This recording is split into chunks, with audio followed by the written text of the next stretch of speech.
is Hunter, right? I mean, hey, guys, it's me. Screw it.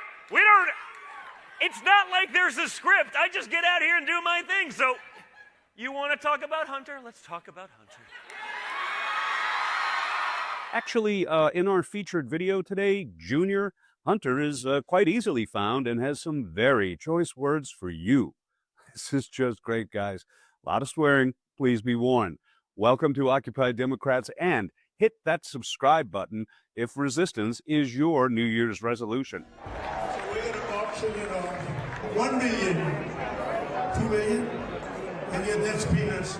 So as I'm scrolling around the internet this afternoon, this video is beginning to make the rounds. Good. It should go viral. It is just a cathartic rejection of Don Jr.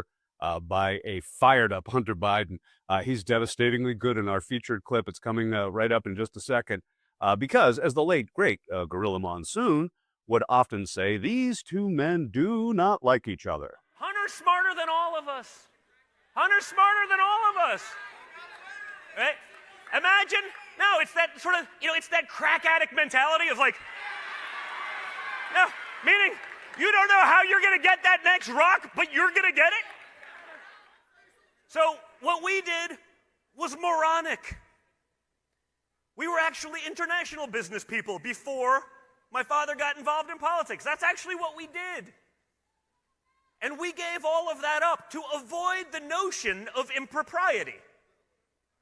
We walked away from all of that, hundreds of millions of dollars, just so no one could say there's something shady going on.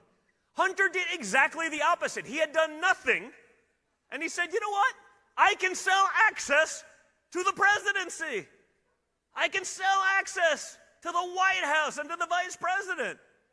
I'll give 10% to the big guy and everyone wins. And because he's a Democrat, he can get away with it. Ooh, talk about projection. My goodness. Well, in our featured video today, an animated Hunter Biden goes off on Don Jr. in a way that is most satisfying after a tough, long news day. Now, animated being the operative word, let's quickly check out this satirical take on the boy wonder's newest venture. It comes from Stand Up Democracy. On the other side of this, well, Hunter Biden just savages the man that broke this little peach's heart. Pay to play, the Trump Jr. way. Welcome to the executive branch. Donald Trump Jr. has decided that D.C. just wasn't corrupt enough, so he fixed it by opening a private bar/political clubhouse called Executive Branch, where for the low price of $500,000 a year, you too can rub elbows with the Trump regime's elite. Think Soho House? If Soho House also offered cocktails with Marco Rubio and possibly a side of national security breaches? The club, located in Georgetown just a whisper from the real White House, is backed by conservative VC firm 1789 Capital and boasts a guest list that reads like the credits of a dystopian reboot of Veep.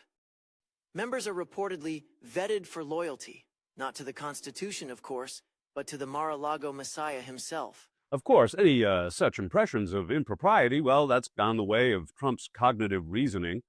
Now, without further ado, the hunted becomes the hunter, and get a load of this brilliant cathartic dismantling of Trump's blowhard, see what I did there, #1 son. Off come the gloves, and here comes Hunter Biden. I don't know how you can look at what they're doing and the way in which they are profiting off the presidency. Don Jr. opened up a club in Georgetown called the Executive Club, and he's charging people $500,000 initiation fee to join the club with the stated purpose of the club is the place where you can come and rub shoulders with the decision makers in his father's administration. $500,000, the second most expensive club in the country. Are you serious? I'm 100% serious. They opened a club, and on opening night of the club, they had half the cabinet there. A $500,000 initiation fee for a private club run and owned by Don Jr. called the Executive Club. And they state the purpose. It's the place to go to be able to be with the people that are the greatest influence within the administration, cabinet members. His private equity company has a majority stake in a startup drone company that's never produced a drone. They got the largest loan guarantee of $695 million that the Pentagon has ever issued. And that's just one of the companies his private equity firm has invested that has contracts with the Pentagon. I never had any business with any foreign government